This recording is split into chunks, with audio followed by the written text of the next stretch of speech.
So, ladies and gentlemen, this is the last video I'll ever do on skydives.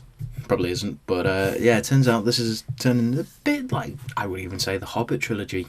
All parts were good, in my opinion, but the duration was sort of stretched out, and the third part probably wasn't that necessary.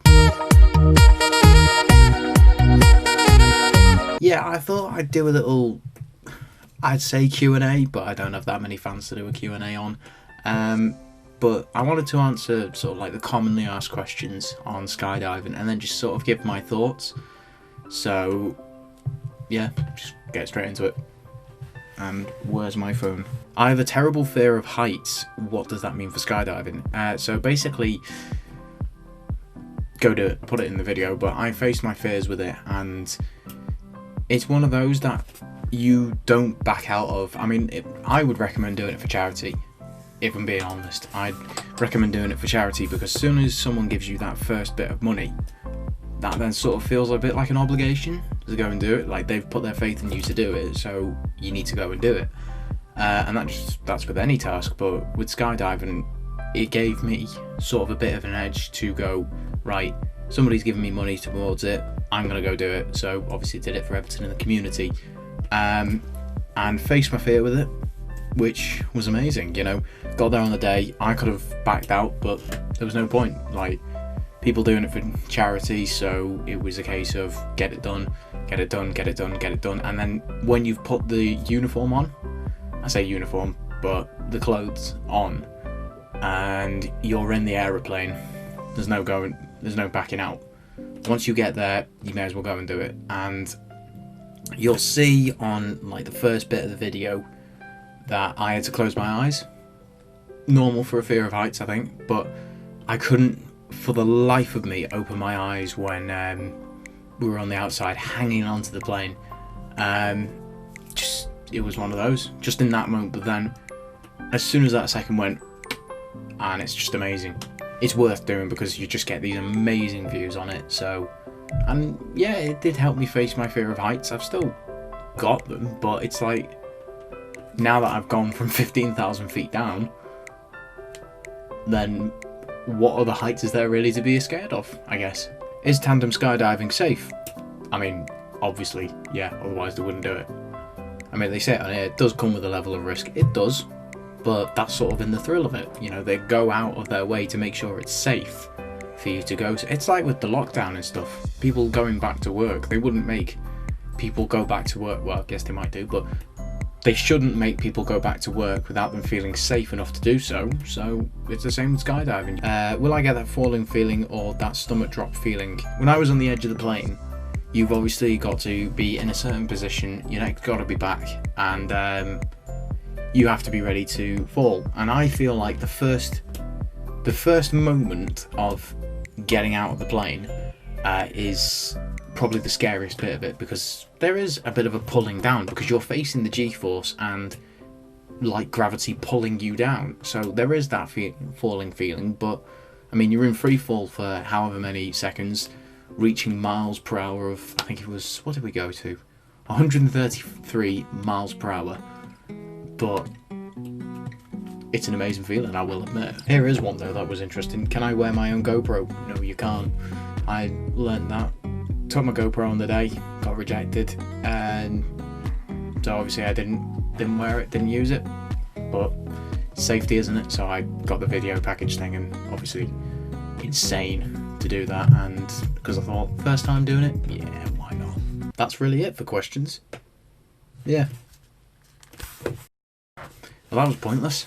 Like, what was going on in my head during the whole day? So obviously before the skydive was, you know, it was playing with me that it was a fear of heights, it was going to face them, and obviously you're going to get butterflies and that before you do anything massively big or dangerous even. It was a nice area though to do it.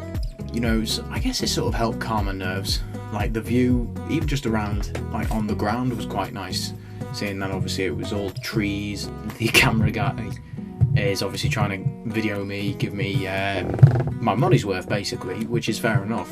And you'll see the instructor was tapping me on the shoulder, move forward, look forward, you know, look at the camera, smile, wave. But I was just so focused on trying to remember, because there's a specific things that you have to do with regards to the jump. So to save you obviously spiraling out of control, meaning you won't fall, and then the instructor isn't having difficulty to control anything. So obviously it's trying to remember that in your head, because you only get to do it once, so you need to make sure you do it right. And obviously learning. But I guess what they were trying to do was take my focus away for a sec, just try and help me relax, because I was nervous as anything. But you looked out the window, it was insane sights going above the clouds as well. And yeah, then it came to the actual jump. Obviously nerves of anything and everything. And then it was that moment of, they open the door up, you're hearing the wind coming in, and it's like, this is it.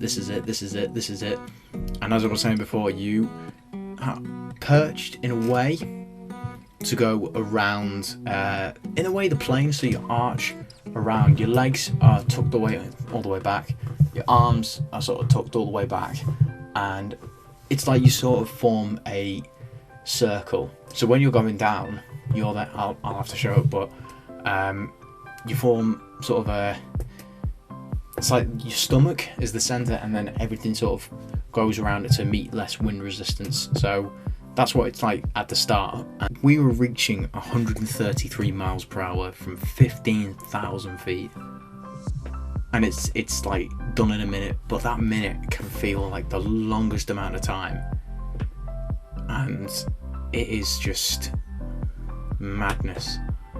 You see the views, you feel the air hitting your face, and you will see during, like, obviously the skydive itself is you getting the camera person tapping on, like, trying to focus to look at the camera, smile or do anything, but still focused, because there's then like different moves. So it's, once he taps your shoulder, then you can move your arms out.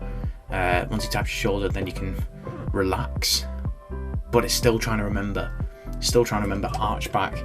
So then obviously we don't spiral out, and then it's more control for him, different poses. But you can't, when I was in focus that much, all I literally had was that is literally all I could. I got the piss taken out of me, obviously by family, but it's like, when you're in that moment, you can't, like, you just, there's nothing to think on, there's no different poses to go.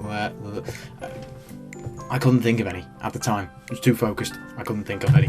And before we actually jumped out, I was asking my instructor, like, do you not get bored of skydiving in the same place?